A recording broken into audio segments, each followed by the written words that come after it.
ఈ రోజు ఆంధ్రప్రదేశ్కి అమరావతి రాజధాని అవసరం అంటారా, లేకపోతే 3 రాజధానులు అవసరం? తప్పకుండా అమరావతి రాజధాని తప్పకుండా అవసరం. ఎందుకంటే 3 రాజధానులు అనేవాడికి ఒకడు అక్కడికి వెళ్తాడు, ఒకటి ఇక్కడికి వెళ్తాడు, ఒకటి ఇంకోటి దగ్గరికి వెళ్తాడు. అది ఎక్కడో సౌత్ ఆఫ్రికాలో ఉన్న సిద్ధాంతాలు తెచ్చి ఇక్కడ పెట్టకూడదు.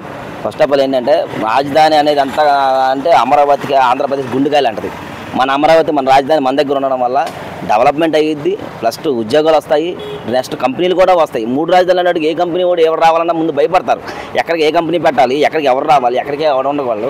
ఇప్పుడు నేను అన్నదమ్ములు ఉంటాం, నేను ఒక దగ్గర ఉంటాను, మా తమ్ముడు ఒక దగ్గర ఉంటాడు, మా అన్న దగ్గర ఇంకోటి ఒక దగ్గర ఉంటాడు.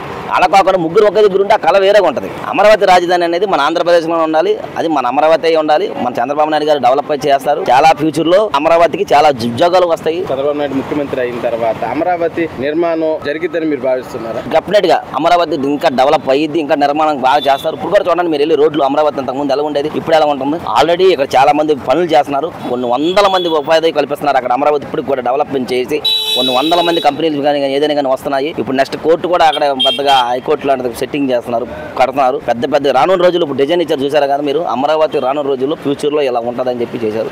అది ఒక్క చంద్రబాబు నాయుడు గారి వల్ల సాధ్యమైంది. అంటే చంద్రబాబు నాయుడు గారు అమరావతి పేరు చెప్పి అప్పులు చేస్తున్నారు, అటు కూడా కట్టట్లేదు, వచ్చి గవర్నమెంట్ వచ్చి నెలలు అవుతుంది, అది ఇదని మాట్లాడుతున్నారు. వైసీపీ ప్రభుత్వం ఉన్నప్పుడు సింగల్ ఇటుకరాయి కానీ ఒక బస్తా ఇసుక కానీ వేసిన దాఖలా లేవు. చంద్రబాబు నాయుడు గారు వచ్చిన తర్వాత ఎన్నో అభివృద్ధి కంపెనీలు మేమున్నాయి కంపెనీలు పారిపోయినాయి. వైసీపీ వచ్చిన గవర్నమెంట్లో ఈయనున్న కానించి కంపెనీలు మేము వస్తామని చెప్పి వాళ్ళ తండ్రి కొడుకులు పోటాపోటీ వెళ్ళి కంపెనీలు తీసుకొస్తున్నారంటే అది ఒక చంద్రబాబు నాయుడు గారికి ఘనత. ఆయన వల్ల పారిపోయిన ఏం లేవు. వైసీపీ గవర్నమెంట్లో మేము పెట్టుబడి పెట్టలేమని బాబు పారిపోయిన రోజులు ఉన్నాయి. చంద్రబాబు నాయుడు గారిని నమ్ముకొని, చంద్రబాబు నాయుడు ఒక విజనరీ, చంద్రబాబు నాయుడు గారు అంటే ఒక విజనరీ. చంద్రబాబు 2047 అని చెప్తున్నారంటే అది డెఫినెట్ గా చంద్రబాబు నాయుడు గారు విజనరీ. ఆయన చూసి కంపెనీలు పరిగెత్తుకుంటూ వస్తున్నాయి, మేము పెడతాం అని కొన్ని లక్షల మంది కంపెనీలు జాబులు వస్తున్నాయి. వైజాగ్ లో ఈ కంపెనీలు రాకోకుండా కొంతమంది దారదత్తం చేస్తున్నారని వైసీపీలు మాట్లాడుతున్నారు. కంపెనీలకి తక్కువ రేట్లకి భూములు ఇచ్చేసి ఇష్టం వచ్చినట్టు చేస్తున్నారని, అది నిజమేనా? అలాంటిది ఏం లేదండి. వైజాగ్ లో ఆయన ఉండడం కోసం 60 ఎకరాల్లో కొండలు తవ్వేసి ప్యాలెస్ కట్టుకున్న జగన్మోహన్ రెడ్డికి నీకు సిగ్గు ఉండాలయ్యా. నువ్వు వాళ్ళు మాట్లాడుతున్నావు. ప్రతి జిల్లాలో ఒక ప్యాలెస్ కట్టేవంటే నీకు దిది ఉండాలయ్యా. ఇవాళ వైజాగ్ అమ్మిడి స్టీల్ ప్లాంట్ అమ్మేద్దాం అనుకుని తీసేద్దాం అనుకున్నావు మనిషి నువ్వు.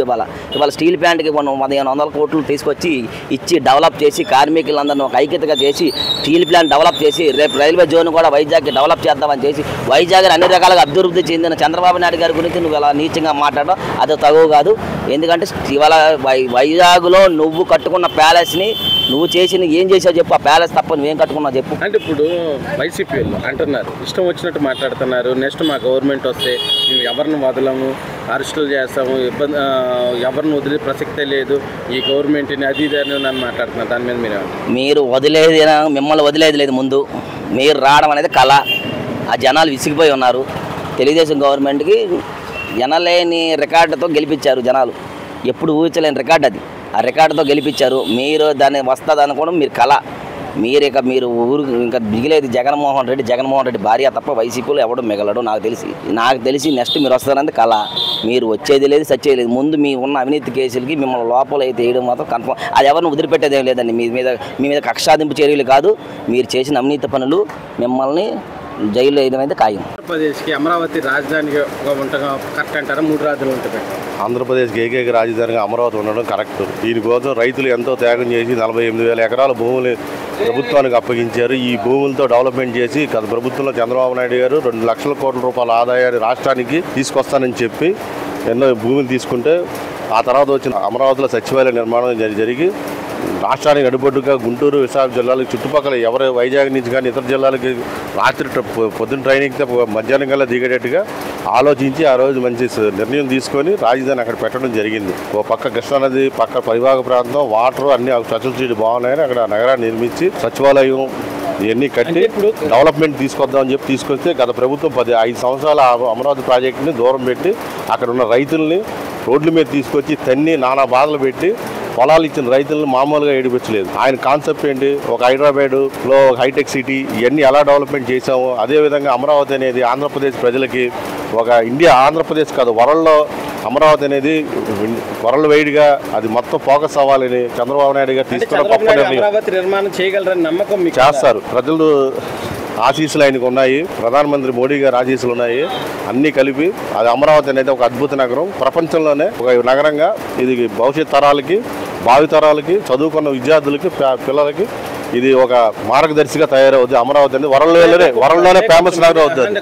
చిన్న చిన్న దీవుల్లోనే జపాన్ అలాంటి చిన్న చిన్న దేశాల్లో చిన్న చిన్న నగరాలు చూసి డెవలప్మెంట్ అవుతుంటే మనం ఇంత సహజ వనరుల నుంచి కూడా డెవలప్మెంట్ చేసుకోలేకపోతున్నాం. దీన్ని చంద్రబాబు నాయుడు గారు ఈ నగరాన్ని ఎలాగోలా డెవలప్మెంట్ చేయాలని ఆయన కృష్ణ అనేది పక్కనే ఉంది, వరదలు వచ్చిందంటే మునిగిపోతుంది. అమరావతి అక్కడ ఎందుకని కొంచెం వైసీపీ వాళ్ళు అంటున్నారు, దాని మీద మీరు అంటారు? వరదలు అన్ని చోట్ల వస్తాయి, వచ్చినప్పుడు మహానగరాలే మునిగిపోతాయి. ఇదో లెక్క ఏంటి, వరదల్లో ప్రపంచంలో వరదలు అనేది వచ్చినప్పుడు టోక్యో, చైనా ఇలాంటి మా పెద్ద పెద్ద అభివృద్ధి చెందిన దేశాలే కొట్టుకెళ్ళిపోతాయి. ఇవన్నీ ఏదో గాలి మాటలు చెప్పుకోవడం తప్పే ఉండదు. అంటే ఇటుకు కూడా లేదు, డెవలప్ లేకుండా వీళ్ళంతా సచివాలయంలో కూర్చొని నిన్నాళ్ళు ఎలా పనిచేశారు, అక్కడ అధికారులతో ఎలా పనిచేసాడు కదా 5 సంవత్సరాల్లో.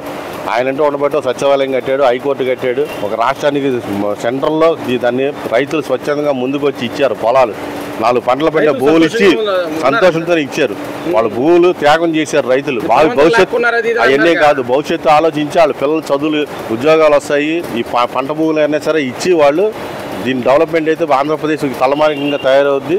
దీని అభివృద్ధి అనేది జరిగితే మొత్తం యావత్ ఇండియాకి ఇది అమరావతి అనేది గొప్ప వరం అని వాళ్ళందరూ ఆశించి చంద్రబాబు నాయుడు తీసుకున్న ఆ రోజు ఆ గొప్ప నిర్ణయానికి ఇవాళ చేస్తే గత 5 ఏళ్ళు ఆ ప్రభుత్వం ఆ రైతులు తన్ని ఆ పొలాలని శ్మశానంగా మార్చారు. ఇవాళ మళ్ళీ రాజధానిని 48,000 కోట్ల డబ్బులతో అభివృద్ధితో పరుగు పెట్టిస్తున్నాడు. ఇది కానీ జరిగితే రాష్ట్రం మొత్తం ఇది అమరావతి అనేది వరల్డ్లోనే పెద్ద నగరంగా ఫోకస్ అవుద్ది. ఆంధ్రప్రదేశ్కు మంచి భారీగా